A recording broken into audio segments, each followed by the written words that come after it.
Então, assim, para efeito puramente didático, a gente substitui essa expressão tração ou tensão radial, a gente vai substituir essa expressão por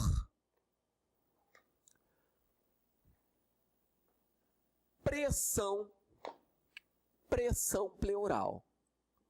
Tá? Então, aquilo que a gente havia entendido como tração ou tensão radial, a gente passa a chamar de pressão pleural. Lembra que a gente já falou dela hoje?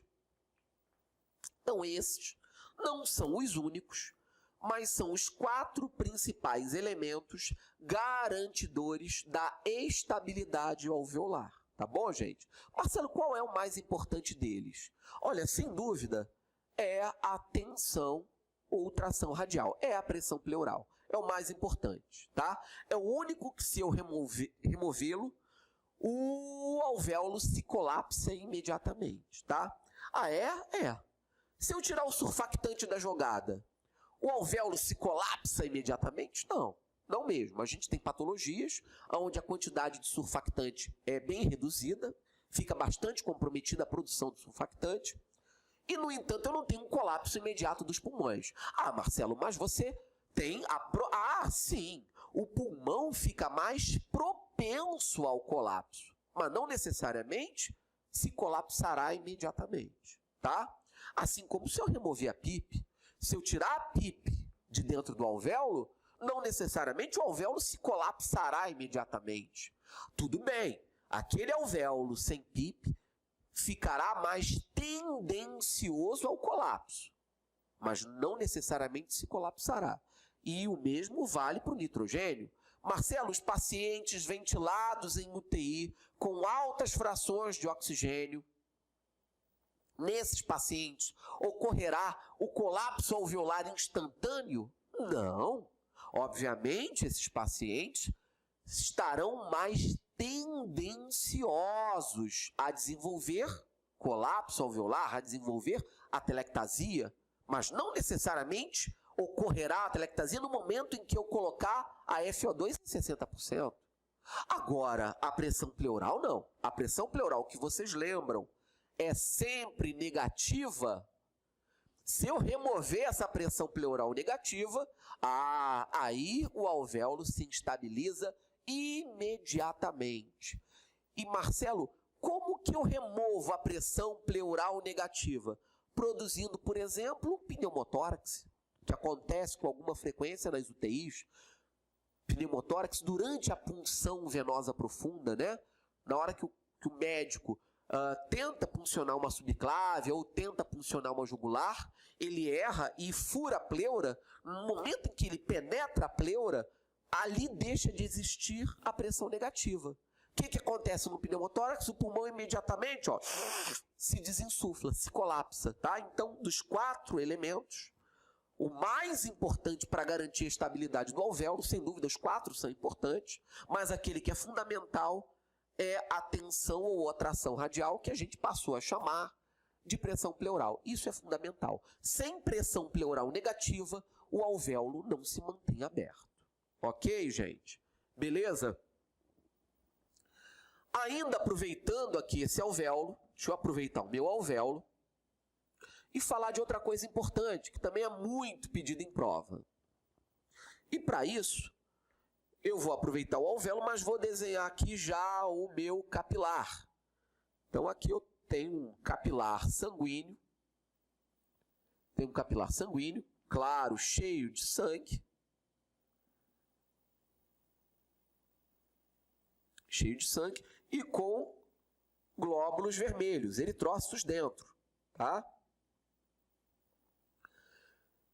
Gente, vocês lembram da dimensão do alvéolo? O alvéolo tem entre 200 e 250 micra de diâmetro, tá? É uma estrutura pequenininha, mas comparado ao capilar é uma estrutura grande, tá? Enquanto o alvéolo tem de 200 a 250 micra, o capilar tem apenas 10 micras de diâmetro, tá? 250 e 10. O capilar é uma estrutura tão pequenininha tão pequenininha, só 10 micras, que dentro do capilar só cabe uma célula de cada vez. Os eritrócitos, eles percorrem os capilares pulmonares em fila indiana. Um de cada vez, não cabe mais, de tão pequenininho que é.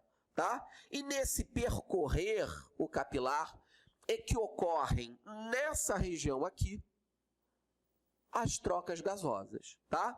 Essa região que eu marquei é aquela que está descrita na literatura e nas provas como membrana alvéolo capilar. Tá? Então, eu estou falando da membrana alvéolo capilar. É essa região onde ocorrem as trocas gasosas.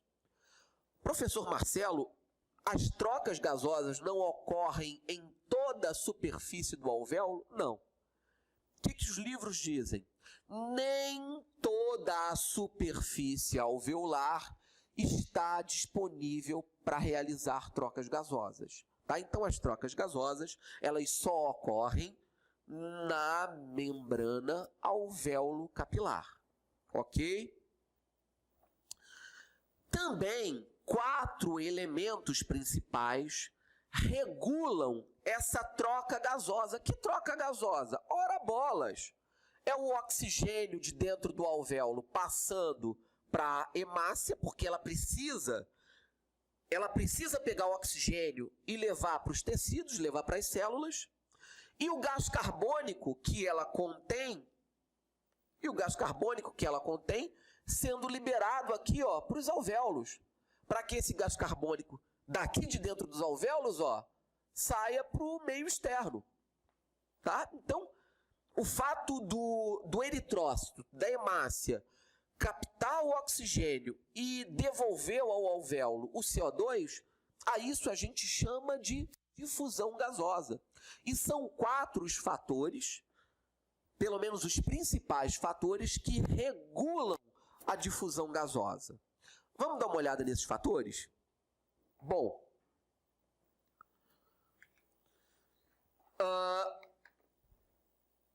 a difusão gasosa é modulada, é mediada, é regulada por 4 elementos. Bom, o primeiro deles é o que fala da concentração. E aí, a gente está falando de leis da física que regulam o intercâmbio gasoso. O que a física me diz com relação à transferência dos gases? Olha, os gases, eles tendem a se transferir de um ambiente onde eles estão mais concentrados para um ambiente onde eles estão menos concentrados. Lembra disso? Qual é a concentração? Gente, eu vou apagar o CO2 só para não me atrapalhar. Lembra qual é a concentração do oxigênio dentro dos alvéolos? Olha só. Concentração, agora a gente está falando de pressão parcial. O que é isso, Marcelo? Qual é a pressão atmosférica? 760 milímetros de mercúrio. Essa é a pressão que o conjunto de todos os gases exerce, pelo menos aqui no Rio de Janeiro, que é uma cidade litorânea. É a pressão atmosférica ao nível do mar. O oxigênio, vocês bem se lembram, o oxigênio corresponde a esse conjunto total de gases, corresponde a 21%. Então, qual será a pressão exercida só pelo oxigênio nesse conjunto todo de gases que a gente chama de atmosfera? Gente, a atmosfera é composta principalmente por nitrogênio, lembra? 78%, pelo oxigênio, mas também tem na atmosfera o dióxido de carbono, o CO2, o monóxido de carbono, os gases nobres, hélio, xenônio, radônico. Então, na verdade, a atmosfera é uma massa de muitos gases, onde o principal é o nitrogênio e o oxigênio é o segundo gás mais abundante. Se ele representa 21% da massa atmosférica que exerce de pressão 760, qual é a pressão exercida só pelo oxigênio? Simples, Quanto é 21% de 760? Fazendo as contas, eu descubro que em pressão, o oxigênio corresponde a 160 milímetros de mercúrio. 160 milímetros de mercúrio, tá? Que quando o indivíduo inala, quando ele inspira o oxigênio daqui de fora, do ar ambiente, e esse oxigênio penetra nos pulmões, o que vem para cá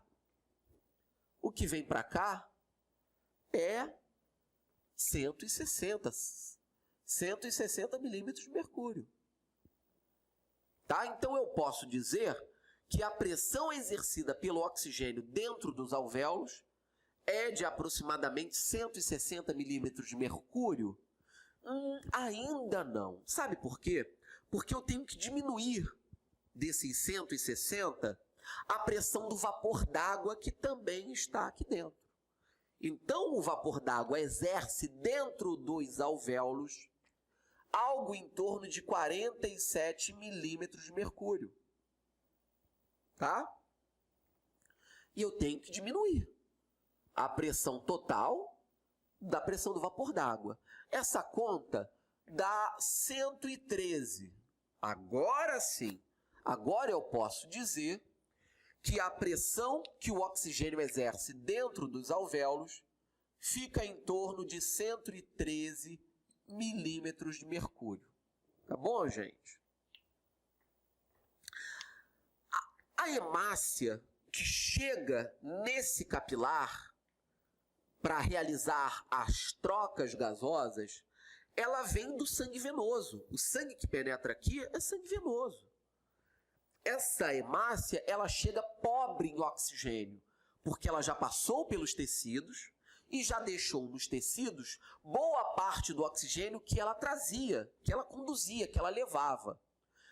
Então essa hemácia que chega aqui para sofrer novo processo de oxigenação, que chega através da circulação venosa, ela chega aqui pobre em oxigênio. Ela chega aqui trazendo algo em torno de 45 a 50 milímetros de mercúrio de pressão de oxigênio. Pressão parcial. E olha o que a lei da física diz. Que o deslocamento dos gases obedece aos princípios ou ao princípio da concentração. O gás se desloca de um ambiente onde está mais concentrado para um ambiente onde ele está menos concentrado. Qual é a tendência do oxigênio? Uma vez que ele está mais concentrado nos alvéolos e menos concentrado na célula, é se transferir do alvéolo para a célula. E assim ocorre. O CO2, o gás carbônico, faz o sentido inverso, o sentido oposto. Ele sai da célula e vem para dentro dos alvéolos, para daqui ser eliminado. E pelo mesmo motivo, por diferença de concentração. Qual é a concentração do CO2 dentro dos alvéolos em pressão?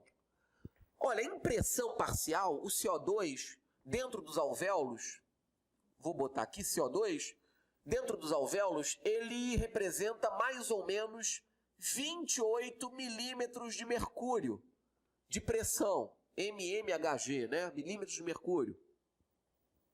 Isso dentro dos alvéolos. E na célula, como é que está o CO2? O CO2 na célula está algo entre 50 e 60 milímetros de mercúrio. Olha aí, se o CO2 está mais concentrado na célula e menos no alvéolo, pelo mesmo princípio, pelo princípio da concentração, o CO2 passa do meio intracelular para o meio intraalveolar. E o oxigênio faz o caminho oposto pelo mesmo motivo.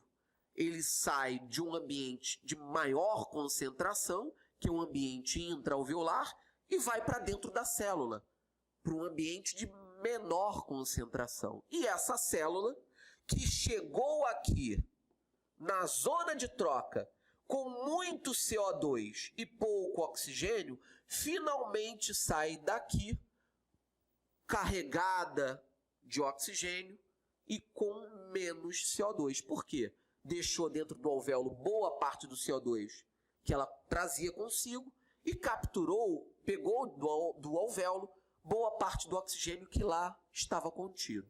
Ok?